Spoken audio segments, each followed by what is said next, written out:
ফের বিস্ফোরক মন্তব্য বিজেপি সাংসদ রাজু বিস্তার। রাষ্ট্রপতি শাসন জারি করে ভোট হওয়া প্রয়োজন, রাষ্ট্রপতির সঙ্গে এ বিষয়ে আলোচনা করব। শিলিগুড়িতে একেবারে বিস্ফোরক মন্তব্য দার্জিলিং এর বিজেপি সাংসদের।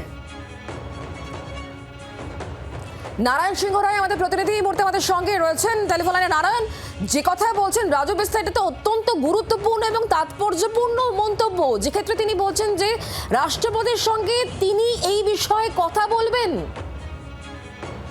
একেবারে দেখো, আজ উত্তরবঙ্গে বলা চলে এই প্রথমবার রাষ্ট্রপতি দুর্গা মুর্মু এসেছিল শিলিগুড়ির অঞ্চলে, এখানে একটি অনুষ্ঠানে আদিবাসী ইন্টারন্যাশনাল আদিবাসী ফেস্টিভ্যালে এসেছিল। সেখানেই কিন্তু রাজু বিস্ট অর্থাৎ দার্জিলিং জেলা সাংসদ রাজু বিস্টের বক্তব্য অনুযায়ী যে তিনি বলছেন বর্তমানে পশ্চিমবঙ্গে যা পরিস্থিতি, সেই জায়গায় দাঁড়িয়ে 2026 বিধানসভা নির্বাচনে রাষ্ট্রপতি শাসন হওয়া প্রয়োজন।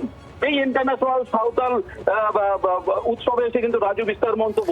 নারায়ণ, তুমি সঙ্গে থাকা এই মুহূর্তে মুখ্যমন্ত্রী মমতা বন্দ্যোপাধ্যায়, সেদিকে আমরা নজর রাখবো। শুক্লা আজ ধর্ণা দ্বিতীয় দিন, সেখান থেকে মমতা বন্দ্যোপাধ্যায় কি বার্তা দেন এর আগেও নজর রেখেছি, পরবর্তীতে নজর রাখবো। তবে তার আগে রাজু বিস্তা তার ঠিক কি মন্তব্য শুনুন। ये उंगली काट सकते हैं, लोगों का सिर भी ये काटेंगे, क्योंकि जैसे चुनाव घोषणा होगी उसके बाद ये लोग तांडव करेंगे बंगाल में।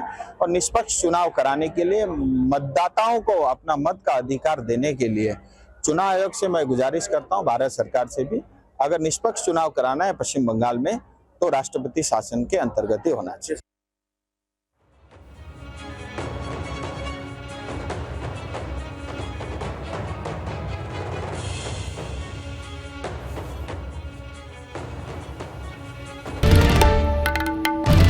বাংলার আওয়াজ, বাঙালির আবেগ, জি 24 ঘন্টা।